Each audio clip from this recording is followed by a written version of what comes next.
Kesho tunazindua Jumapili na tunauza Jumapili hiyo hiyo.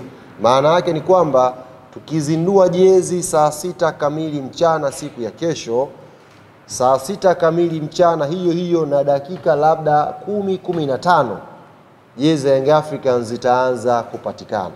Maeneo ambayo jezi ya Young Africans zitapatikana ni hapa makao makuu ya klabu yetu Jangwani, jezi zitaanza kuuzwa hapa, lakini pia kwenye maduka ya GSM kote Tanzania jezi zitaanza kuuzwa. Naomba nirudie hapa tuelewane vizuri.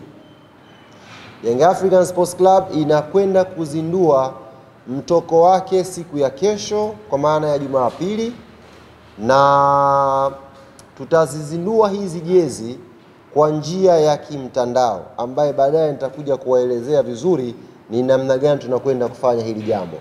Muda ambao tunakwenda kuzindua ni saa 6 kamili mchana. Tukishazindua jezi, kauli mbiu yetu inasema tunazindua tunauza. Maana yake baada ya kuzindua tu jezi saa 6 na dakika 10 dakika 15, mkija hapa makao makuu ya club, jezi zitaanza kupatikana kwenye maduka ya GSM, jezi zitaanza kupatikana. Kwa hiyo nitumie fursa hii kuwaomba sana wanachama, mashabiki na wapenzi wa klabu yetu, kesho ndiyo siku ya kupendeza. Kesho ndiyo siku ya kuona mtoko wa kimataifa. Kesho ndiyo siku ambayo ikifika jioni unataka kutoka kwenda club, kwenda beach, umeshatinga mtoko wako Young African Sports Club, umekwenda kutembea na kuonyesha watu jinsi gani umependeza.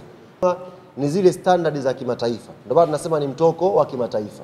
Maana yake mashabiki wa timu nyingine zote Tanzania wanaweza kununua jezi zao alafu wakafata mtoko kwenye klabu ya Yanga.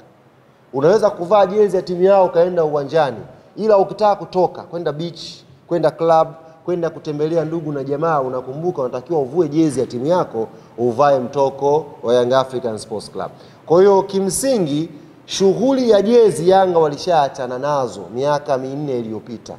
Yanga sasa hivi tumeweka standard ya mtoko. Tunakufikiria wewe ambaye pia unataka kwenda kuoa au kuolewa, nguo gani uivae siku yako ya harusi? Nguo gani uivae siku yako ya kutoa posa? Nguo gani uivae siku yako ya kuletewa mahari au ya kupeleka mahari? Ndio maana tumefikiria mitoko. Biashara za jezi hizi tumeshafunga miaka mingapi iliyopita nyuma huko.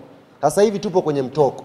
Na nyie mtakuwa mashuhuda siku ya kesho tutakavyozindua huu mtoko wetu, mtakiri wenyewe kwamba Yanga kwenye swala hili hawana mpinzani.